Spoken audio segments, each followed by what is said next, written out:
just some kind of song you can have at the beginning of a wrestling match, it's like very lucha libre, So you're a fan of lucha libre? Yeah, I used to collect the masks. Yeah, Oh, really? I have.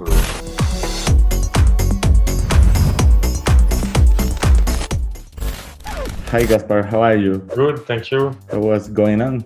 What's going on? I'm in Paris and waiting for my record to come out. Sounds nice. So, are you ready? Yeah, I'm ready. I don't have to do much. I just try to find ways to make the release exciting. Yeah. Well, first of all, I would like to talk a little about your beginnings. So, do you remember what was your first approach to music or the first artist that blew your mind? I never really learned how to play music, so I just learned by myself. I played a bit of piano and then I started recording some small songs on a 4-track tape recorder. But then when I was growing up in the 90s, I guess I started when I was 12 to listen to a lot of heavy metal.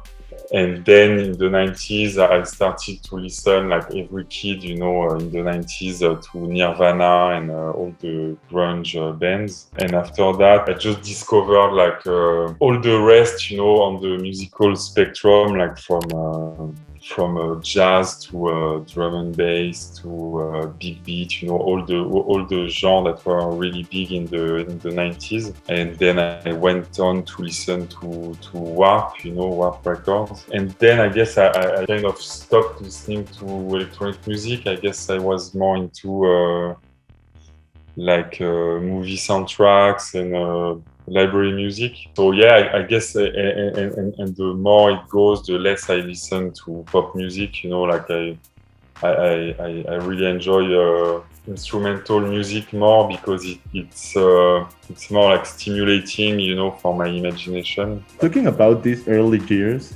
tell us about your first live performance. Do you remember what were the songs you played in that set?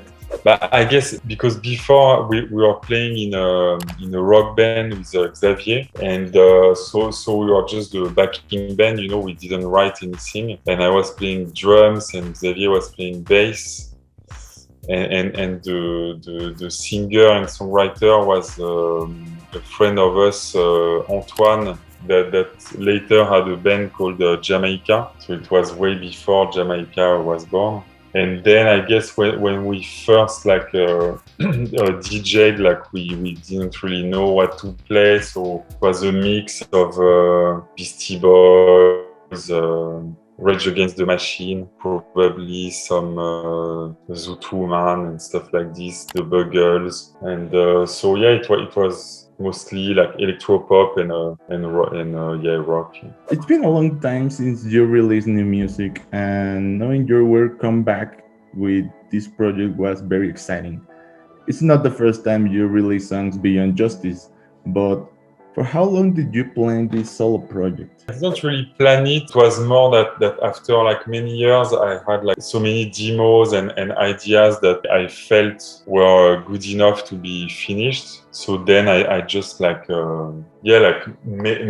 a selection of tracks that made sense as an album, but amongst hundreds and hundreds of small ideas. And then we spent, I don't know, maybe 3 months recording everything and mixing it. What did Xavier tell you about your solo project? Did he support you in this process? Yeah, he was very supportive, and I think he really likes the record. And actually, it's kind of fun because the tracks he likes the best are the less justicey tracks, So I guess that's a good. There was never any beef, between us, because he's always been very supportive. And tell us about a little bit for your creative process. What was in your mind when composing these songs of Escapades, or what is the concept for this album? It's not really a concept because obviously, like to put out an instrumental record, like it's a bit obviously like there are tons of instrumental records and it's fine, but just today, even with my record company, like just the fact that you don't have any vocals, it's a bit like cutting you off radios. And so yeah, I'm the only concept behind the record is that I just wanted to make something without lyrics, so it was easier for the listener, you know, to get touched by the music, and also to because I find this record even if you don't have like lyrics or proper like pop vocals and the structure twisted, you know,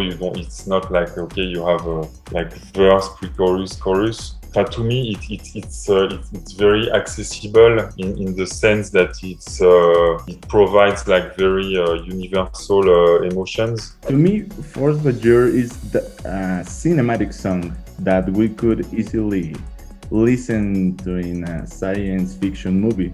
So could you tell us the story behind this song? I just wanted to have something, you know, like very epic. I really like, you know, like songs that can really make you feel invincible, you know, like Eye of the Tiger by Survivor, you know, from the Rocky soundtrack. It's just like very enjoyable, like to write these kind of songs that are really like powerful. Just some kind of song you can have at the beginning of a wrestling match, you know.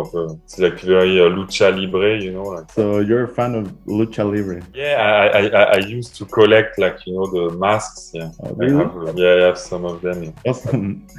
Talking about the video of this song, which was filmed at the Bosphorus Cymbals factory floor. Mm-hmm. Do you prefer to make music in an analog way or with the technological resources that we have today? I really like them both because I mean I never really cared about okay, let's make a completely analog record or just a completely like computer record. So yeah, I really like both ways of working because they can give you like very different way like of writing music. The computer like gives you endless possibilities, but then like the way like a drum machine or a synthesizer works, it's the interface is somehow you know guiding the way you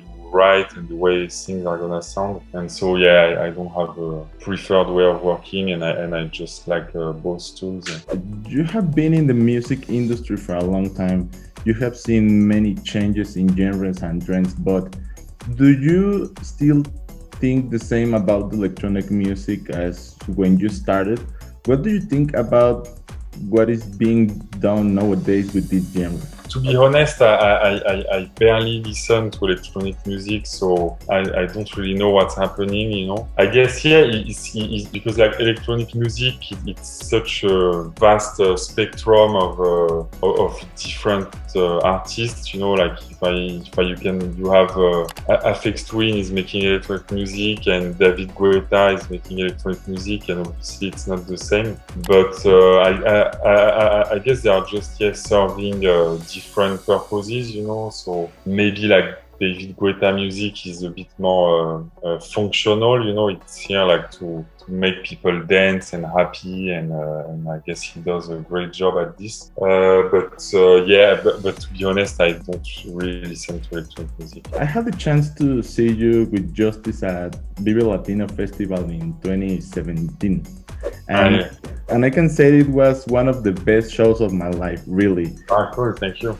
So what is your greatest memory of the Mexican people? We always love to come to Mexico because like people are really like you can feel they are genuinely excited about what we do. Probably because from what I've seen of the Mexican audience, people are really rock music, and I guess what they like and what we like is the rock energy, of our shows. And every time we played in Mexico, we're very happy, and we always felt very welcome there. There are very few artists that, after so many years and with certain fame, continue to evolve and challenge themselves, But in your case, what motivates you to keep composing and evolving your sound?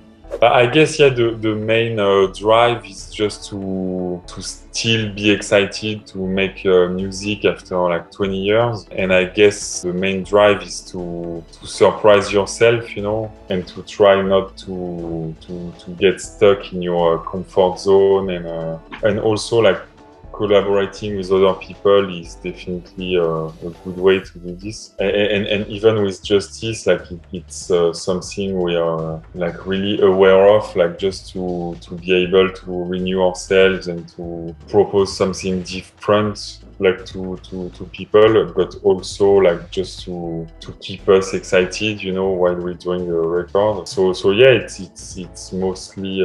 But I mean, it's not really like a conscious choice. Like we are not like every day like picking out Brian Eno's strategies cards, but we are just trying to surprise each other and surprise ourselves. Thank you so much for your time, Gaspard. Thank you very much. I see you soon in Mexico, and congratulations for this album. Thank you so much. Take care.